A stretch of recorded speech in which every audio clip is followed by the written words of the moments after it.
Hey everybody, it's me again. The book is out. It's called Puzzling People, the book on psychopaths, that is. I'm working on another book at the moment, which will be a completely different subject. But anyway, what's the most common form of psychopath? Well, I have to say, beyond a doubt, the most common form of psychopath is the wastrel psychopath, the parasitic psychopath.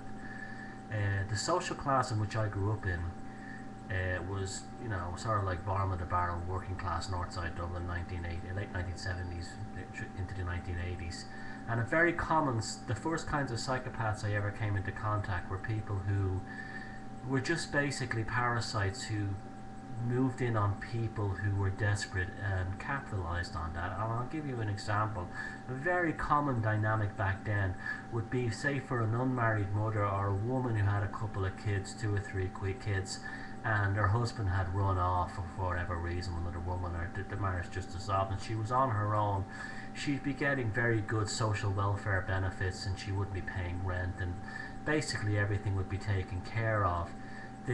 Some psychopathic low life waster who just wanted an easy life would target these women and move in with them, and pretend to be the boyfriend, play the game for a couple of weeks, and then basically just spend the rest of the time sitting in front of the TV, smoking cigarettes, drinking cans of beer, and flicking through the TV channel with the remote control. Very, very, very common form of psychopath. Their psychopathic ambitions go no higher than just looking for a place to live, uh, free rent, just basically an enabler. Once they don't have to contribute to the utility bills or the rent, they don't care. They're perfectly happy just being a parasite.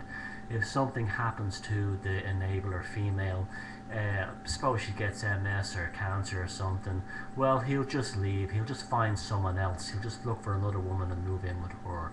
And or else if something happens, if her social welfare benefits got paid off. The same also would apply if she wasn't on social welfare, if she had a job, any kind of job. He would just do the same thing again. He would just move in and live off her.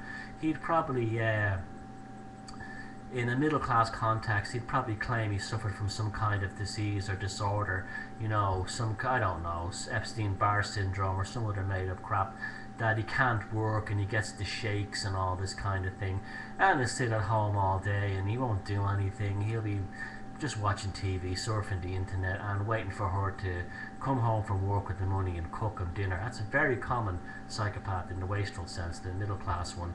And then you would have other sort of like subdivisions of that. You'd have things like, say, a woman who just moves from men to men that way. She might do something like hang out on internet message boards for husbands whose wife have like breast cancer or ovarian cancer, and she'll come in and make up some story about like she had a friend who died of cancer, blah blah blah, and she'll target a man who's in, this is how cold they are, who say his wife is in stage 3 terminal cancer, no chance, and she'll travel miles to show up at the wedding at the end to be supportive. But really what she's doing is she's sowing the seeds of a future home, and she'll do this with two or three.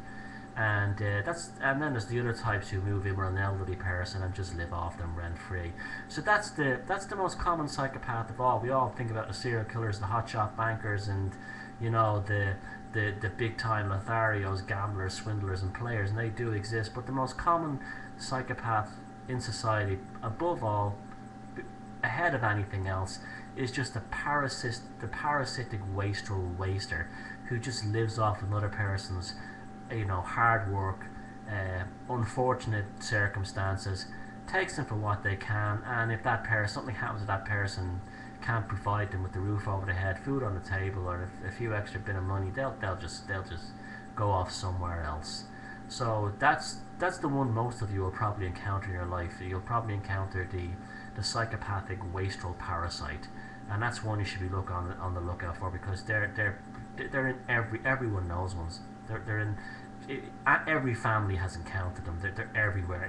If you've lived to be in 30, you've met like one or two of them. They just use people. Okay, take care. Bye bye.